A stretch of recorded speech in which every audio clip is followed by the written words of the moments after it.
Bienvenidos y bienvenidas a Enclave Política. Ecuador vive ya 3 crisis en su pleno auge. La carcelaria con decenas, centenas de asesinados. La política con una disputa entre Guillermo Lasso y la Asamblea Nacional. Y la económica con una inflación no vista hace más de 10 años y un desempleo galopante. Y en medio de esto, los jóvenes ecuatorianos buscando por cualquier vía la forma de irse de este país. De hecho, hay decenas de desaparecidos por intentar cruzar la frontera con destino a Estados Unidos. ¿Hasta cuándo seguirá esto y no se ve luz al final del túnel?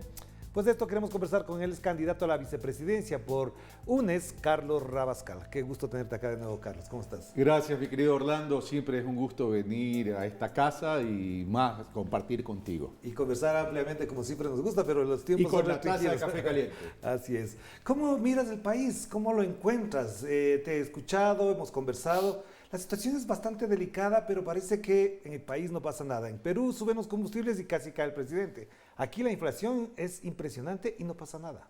A ver, la situación del país, partamos de algo. En estos 11 meses, porque ya llevamos 11 meses, acuérdate que el presidente Lasso se posesiona en mayo del año pasado, es decir, ya estamos prácticamente en el 11º mes de gestión del presidente Guillermo Lasso.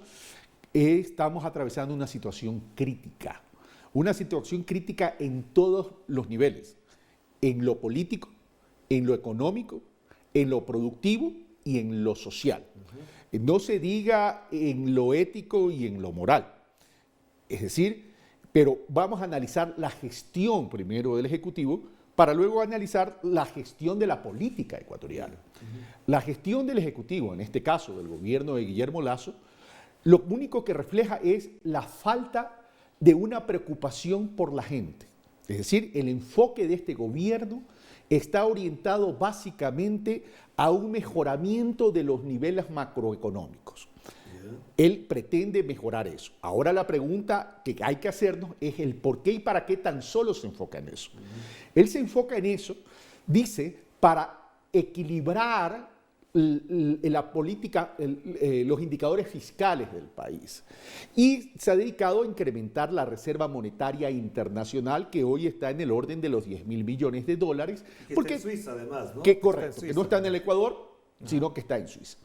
Una Reserva Monetaria Internacional que, dice él, nos da la seguridad y la tranquilidad, dice él, para tener una economía estable. No sé qué entiende el presidente Lasso por estabilidad, ¿verdad? Pero lo único que logra esa política que está implementando el presidente Lasso es satisfacer a los tenedores de la deuda externa. Y al Fondo Monetario Internacional dejarlo tranquilito para que Correcto. no lo moleste. Sí. Fondo Monetario Internacional, tenedores de la deuda externa. ¿Por qué a los tenedores de la deuda externa? Porque ese tipo de política permite que el precio de la deuda externa se incremente, es decir, que agregue valor monetario. Aquí beneficia entonces a los tenedores de la deuda externa. Que pueden ser los amigos del señor Lasso. O que puede ser el mismo presidente. Ya lo dijiste. Lo lamentaría si fuera así, Claro. En todo caso, ¿verdad? Pero, ¿qué incidencia tiene eso? ¿Qué incidencia tiene eso, esa política de satisfacer al FMI, al Fondo Monetario Internacional, y satisfacer a los tenedores? No tiene una incidencia positiva en el pueblo ecuatoriano, no tiene una incidencia positiva en la vida cotidiana de la gente, no mejora la calidad de vida, porque para hacer eso, ¿afecta qué? Afecta la política social, afecta educación, se disminuye presupuesto, afecta salud, se disminuye presupuesto, y afecta el empleo y adicionalmente afecta la seguridad. Pero de todas maneras tiene un 30% de aceptación. Yo sé que el 60% dice que no está bien, pero ese 30% debería de algún modo también legitima lo que él hace. Dice, pues ahí tengo un porcentaje que me apoya y con esto sigo adelante. A ver, pero ese 30% de aceptación habría que analizarlo de forma cualitativa, es decir, no cuantitativo. Es decir, a ver, ese 30% no es que muestra una gran conformidad a la interna de ellos mismos. Lo que ellos quieren es establecer y mantenerlo y ver si cambia su gestión orientada a la reactivación económica y productiva, que es lo que le interesa al sector empresarial. Y al país también debe interesar. Al pequeño productor, al pequeño Pero industrial. el tema es, ¿por qué guardan esa esperanza? Guardan esa esperanza porque tienen que sostenerlo. Pero yo te pregunto una cosa puntual, Carlos, porque esto es mucho más complejo de lo que parece a vista de nuestra audiencia en América Latina. Guillermo Lasso se pelea, por ejemplo, con aliados naturales y lógicos de él, como son los de la ex Democracia Popular. Cuando sale del gobierno Alexandra Vela, me dicen que con Osvaldo Hurtado ya no se cruzan palabra. Y anteriormente con los socialcristianos. Y después antes se pelea con los cristianos. Entonces, ¿de qué clase de líder político estamos hablando? ¿Uno ensimismado, metido en su propio grupo, en su burbuja política? ¿De quién estamos hablando? Porque en la campaña en la que compitieron con ustedes, en cambio era el abierto, el del encuentro, el de hablar con todo mundo, era indigenista, era incluso a favor del feminismo y demás. A ver, permíteme terminar la idea anterior. Ese 30% que decíamos, tampoco es que está del todo conforme. Lo que pasa es que lo quieren mantener. Lo que pasa es que ellos tienen temor que regrese la tendencia al progresista al Ecuador. Entonces prefieren sacrificarse en este momento, pero evitar que llegue el progresismo al Ecuador. Ahora, vamos a lo otro. ¿Por qué tenemos un presidente que en un video, cuando se archiva la ley de atracción de inversiones, que ya vamos a analizar también aquello, es decir, saca un video con un lenguaje, con un estilo, cerrando todos los espacios de diálogo. Virulento, además. Yo diría que con bastante prepotencia y soberbia. ¿Ya? Es decir, a ver, él ya había cerrado espacios de diálogo con su aliado natural. Su principal aliado natural era el Partido Social Cristiano, que le llevó a la que lo presidencia. llevó a la presidencia, hizo campaña con él, le manejó el control electoral, etcétera, etcétera, etcétera, y renunció a su participación en las elecciones presidenciales, además. Ya, perfecto. Constituye y construye una nueva mayoría en la Asamblea Nacional. ¿Con quién? Pachacuti. Con Izquierda Democrática y con los independientes que van y vienen. Ahora, vamos a lo siguiente. ¿Qué agenda tenía el Ejecutivo, el presidente Lasso y su gobierno, con estos aliados en la Asamblea Nacional? Ninguna. Por tanto, no iba a tener ni el espacio ni la tranquilidad para supuestamente implementar sus políticas de reformas tributarias, de reformas legales, dentro de eso la tributaria, que pretendía enviar a la Asamblea Nacional. Por tanto, él mismo se creó un laberinto. Es decir, esa alianza a la hora del té, como se dice, no le surtió efecto positivo en su gestión gubernamental. ¿De qué clase de líder político nacional estamos hablando? Porque a mí ya me entran muchas dudas de que él efectivamente piensa en el país, piensa en los aliados, piensa en esa onda liberal, democrática, de amplitud, de respeto y de tolerancia, cuando cierra todos los espacios, como acabas de decir. Es que él no es un líder político. Es una persona que se incorporó en la política, en la vida política, para ser candidato a la presidencia. Pero él ya fue funcionario de los gobiernos de Maguad, de incluso Lucio Gutiérrez, entonces no es un nuevo tampoco. A ver, pero no confundamos las cosas. Una cosa es ser líder político. El líder político es aquel que moviliza y transforma. Y otra que eso es ser un funcionario público dentro de un sector público del Estado que gestiona. Pero entonces, y habría que analizar qué tipo de gestión tuvo. Pero entonces tú dices, no es un líder político. No es un líder político. Entonces, ¿quién es? O sea, mira, si tú me pides una identificación del señor Guillermo Lasso, presidente de la República, no lo ubico como líder político y no lo ubico tampoco como empresario. Ni estadista. No, pues peor, todavía está muy lejos de ser estadista. Lo ubico como banquero. Y el banquero solo maneja ingresos y egresos. Su vida es ingresos y egresos, estado de pérdidas y ganancias, y trabaja no con capital de riesgo propio, sino que trabaja es con los depósitos de terceros. Entonces, él, dentro de su concepción de banquero, no identifica el rol ni la importancia de lo que es un Estado. Y un Estado tiene que ver con gente, con sociedad, con comunidad. Se preparó 10 años para ser presidente. No, se preparó para ser candidato y aspirar a la presidencia de la República, pero no se preparó para ser presidente de la República. Y entonces los que votaron por él, ¿qué dicen ahora? ¿Cómo ves ese reflejo en la sociedad que efectivamente da cuenta de una insatisfacción y en muchos casos una decepción? Y te digo algo muy importante. Según las encuestas, según los análisis incluso que hacen los expertos, buena parte de la votación de Guillermo Lasso fue de jóvenes de 18 a 25 años. Es decir, fue un caudal muy importante. En la segunda vuelta. En la segunda vuelta. Y ese mismo grupo etario es el que ahora lo rechaza y se decepciona y, como decía al principio, se quiere ir del país. Porque no encuentra en términos tangibles acciones y resultados que incidan a mejorar la vida de esos jóvenes en términos etarios, como bien lo dices tú. Es decir, una cosa es el discurso, una cosa es la palabra, una cosa es la retórica y otra cosa que en 11 meses tú ya tienes que haber dado ciertos resultados para mejorar la calidad de vida de la gente. Mira tú, el Ecuador, 24 provincias, 221 cantones de la República. Haciendo abstracción por un momento de las dos provincias más grandes, Guayas y Pichincha, y si nos vamos al resto de las provincias, ¿qué oportunidades le estamos generando a esos jóvenes? Claro, si ya los jóvenes de Guayas y de Pichincha ya la tienen complicada. Imagínate la vida y las oportunidades y las barreras que tienen los jóvenes en el resto de las provincias.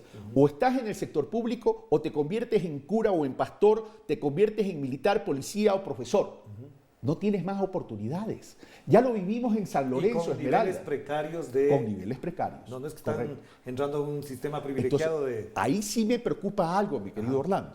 Es que la política del gobierno de Guillermo Lasso de suscribir indiscriminadamente tratados de libre comercio con México, con Alianza del Pacífico, con China y con Estados Unidos, sí me preocupa. ¿Por qué me preocupa? Porque hay que saber leer la historia de los países en la región y en la subregión. Esos tratados de libre comercio, diseñados como están diseñados y que quiere firmar, ¿a dónde nos va a llevar al país? A la destrucción y deterioro de la producción nacional, específicamente la agrícola. Cuando se destruye la producción nacional, se destruye empleo. Se incrementa entonces el desempleo y la pobreza nacional. Entonces los estamos empujando a los jóvenes a la migración o a actividades de carácter irregular. Y con otro agravante, y termino rapidito con esto, cuidado nos pasa lo de Colombia, que sin proteger nuestro sector rural, nuestra producción agrícola, cuidado, va a ser sustituida por la droga. Claro, sí. Hagamos la primera pausa, Carlos, y volvamos para analizar y revisar incluso en perspectiva política lo que ha pasado en las últimas semanas con un presidente agresivo, soberbio, decía Carlos, con respecto a la oposición. Vamos a la pausa.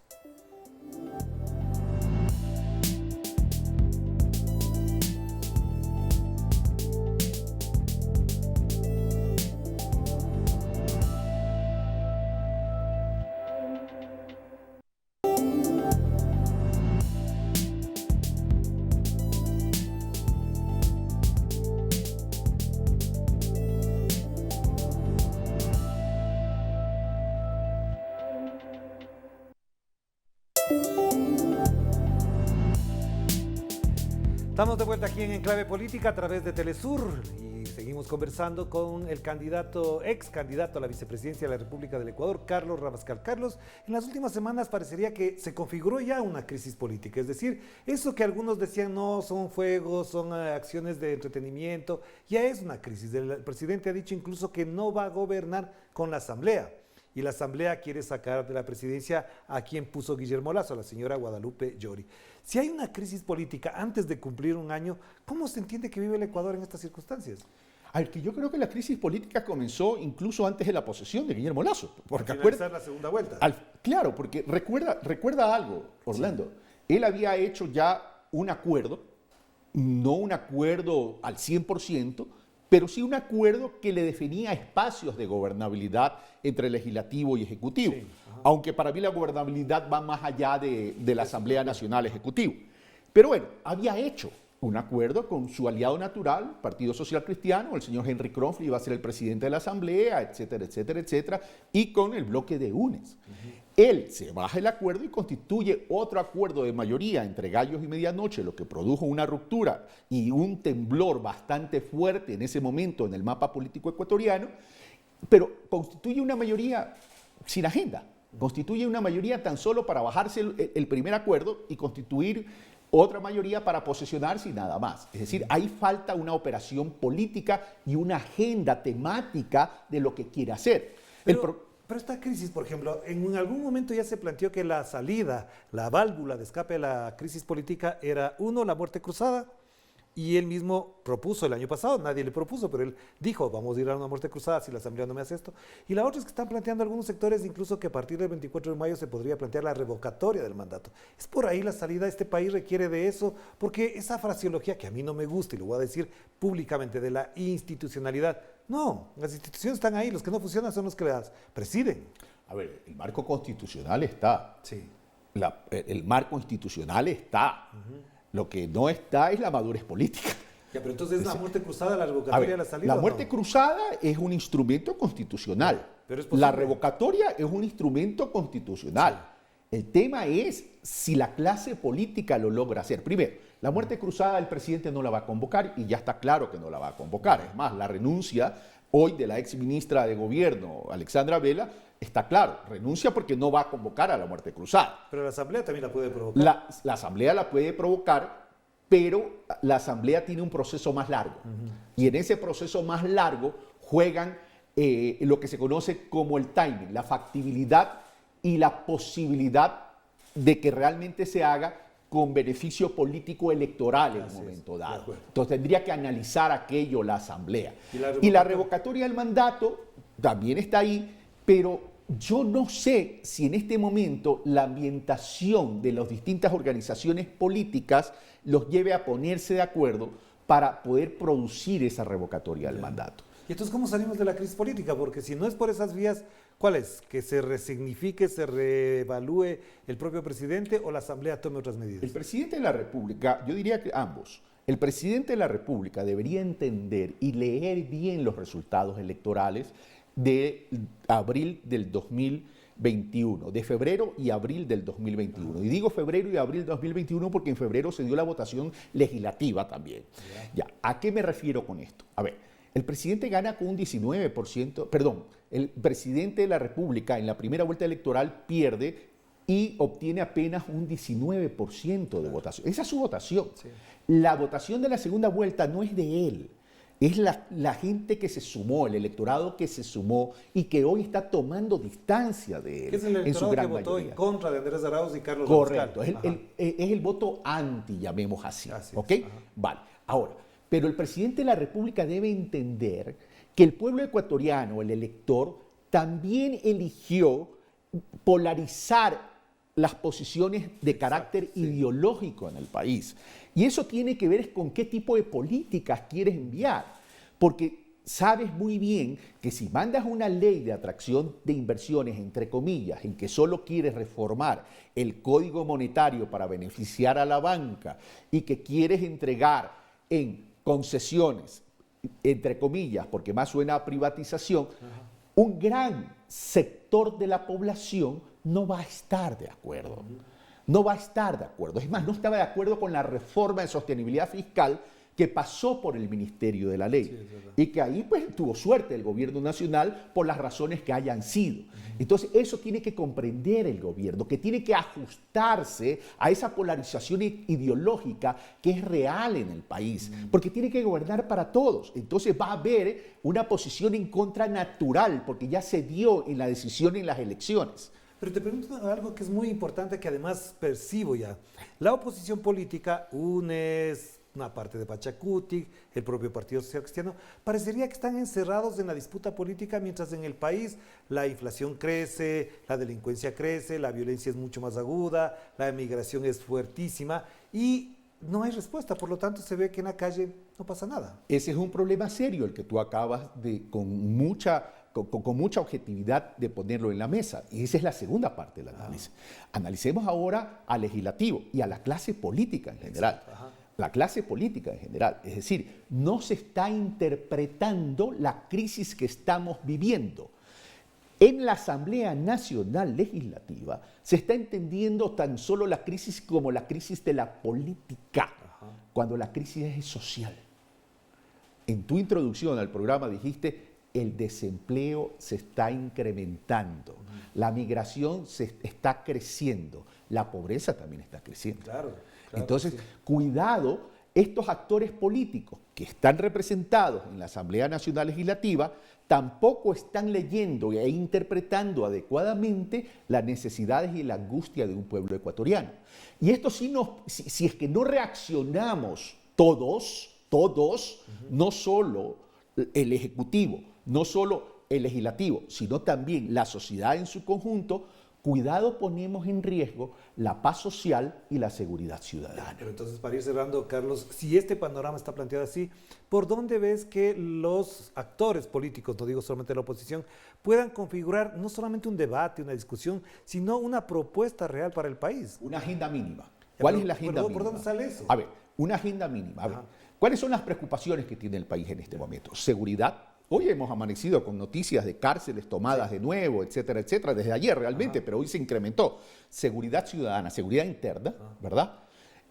Empleo, que tiene que ver con reactivación productiva y económica, educación y salud. Esos son los 5 ejes en este momento que debe interesarle al país y a la política. ¿Quiénes van a hablar de eso y en dónde van a hablar de eso? A ver, aquí esto tiene que comenzar a presionar, derivarse una presión. Y la presión debe ser social, porque si no los políticos no van a cambiar, mi querido Orlando. Ya está probado que están entretenidos en la pugna. No están interpretando lo que pasa en las calles, lo que está pasando en las provincias. Y donde está la verdadera gobernabilidad, mi querido amigo, está en las calles, donde transita la gente, porque cuando la gente no tiene recursos monetarios en su bolsillo, entonces se pierde la gobernabilidad. Pero entonces ahí vemos una salida, y para cerrar con esto, sí, Carlos, porque parecería que todo lo que se busca se resuelve a través de la embajada. La embajada de los Estados Unidos dice que hay narcogenerales. La embajada dona $500,000 para resolver el problema de la justicia. La embajada de Estados Unidos más otros más van a ayudar a la crisis carcelaria. Parecería que todo está alrededor de la embajada. Entonces, ¿aquí quién gobierna? ¿La embajada o Guillermo Lasso? Es que seguimos en los lugares comunes en la política ecuatoriana, y lo que es peor, como no existe cultura política en el Ecuador, porque no la existe, entonces se repiten determinadas cosas. Ejemplo, ley de atracción de inversiones. Porque no se aprobó la ley de atracción de inversiones del presidente Lasso, no va a haber empleo. ¿Falso? A ver, analicemos las cosas, Orlando. Tú sabes que a mí me gusta generar un análisis de carácter cualitativo. A ver, la derecha ecuatoriana se compara siempre con Colombia y Perú y dice, es que la inversión extranjera directa en Colombia y Perú es mucho más grande que la del Ecuador. Pero analicemos qué incidencia ha tenido. Claro. Eso es lo que tenemos que analizar. Y si tú revisas los indicadores sociales en términos de empleo y pobreza de Colombia y Perú, son tan iguales o peores que los nuestros. Entonces, por ahí no va el tema y lo repetimos.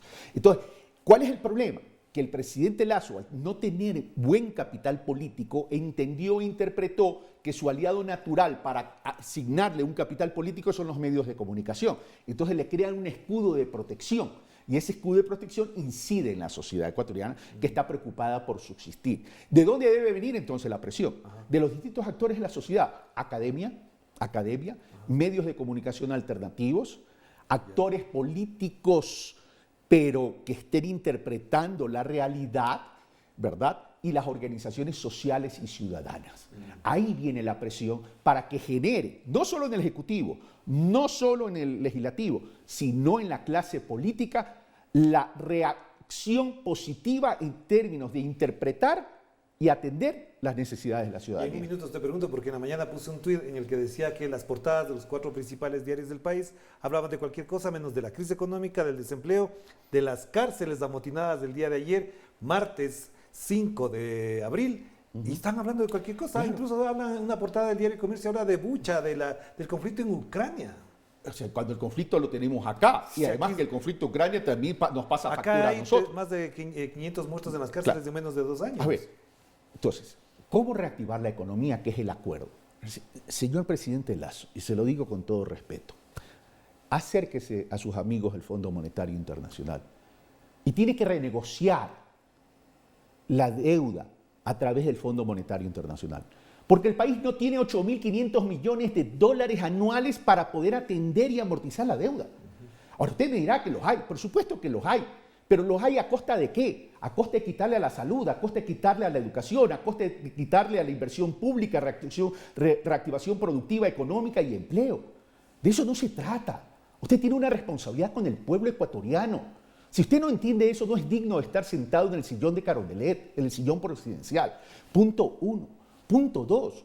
En esa agenda común mínima que te digo, Orlando, debe haber una inversión pública de por lo menos 4.000 millones de dólares para reactivar la economía y redistribuirla. Es un factor reproductor y replicador. Tiene también. un efecto multiplicador. ¿De qué nos sirve tener 10.000 millones de dólares en la Reserva Monetaria Internacional en Suiza cuando nuestra gente se está muriendo de hambre, cuando nuestros jóvenes están migrando, cuando la gente tiene miedo de salir a las calles, ya sea porque los asaltan, los matan, se contagian de COVID o porque no tienen empleo? Entonces, esas son las cosas sobre las cuales debemos tratar. Son temas estructurales. Si nosotros revisamos la historia republicana del país en el indicador de empleo, vamos a ver que por lo menos desde que somos república, la informalidad estuvo por encima del 50% por lo menos. Entonces tenemos que atender eso, porque si no solucionamos eso, la sociedad se nos va a deteriorar. Y cuidado, nos convertimos en una sociedad fallida. Estamos llegando a esos niveles. Muchas gracias, Carlos. Muy amable. Orlando, como siempre, un gusto. Gracias a ustedes por acompañarnos. Efectivamente, la situación del Ecuador es muy difícil y reitero, 3 crisis, la carcelaria, la económica y además la política, no dan cuenta de un país en estos momentos aceptable y menos vivible. Nos despedimos. Chao, chao.